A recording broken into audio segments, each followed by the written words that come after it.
ஸ்ரீரங்கம் ஸ்ரீ ரங்கநாத சுவாமி கோவிலில் நடந்த தைத்தேர் திருவிழாவில் ஏராளமான பக்தர்கள் பங்கேற்று தேரை வடம் பிடித்து இழுத்தனர்.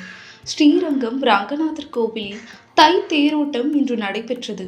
இக்கோவில் ஆண்டுதோறும் நடைபெறும் தைத்தேர் திருவிழா ஜனவரி 16ஆம் தேதி கொடியேற்றத்துடன் தொடங்கியது. விழாவின் 4ஆம் திருநாளில் தங்க கருட வாகனத்தில் நம்பெருமாள் முக்கிய வீதிகள் வழியாக உத்தர வீதிகளில் வலம் வந்து பக்தர்களுக்கு அருள்பாலித்தார். திருவிழாவின் முக்கிய நிகழ்ச்சியான தேரோட்டம் இன்று நடைபெற்றது.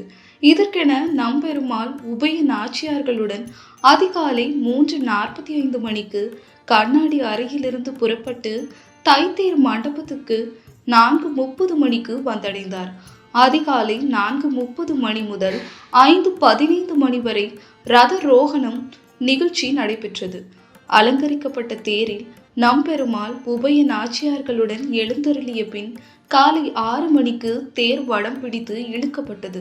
தேர் 4 உத்தர வீதிகளில் வலம் வந்து பின்னர் தேர் நிலையை வந்தடைந்தது.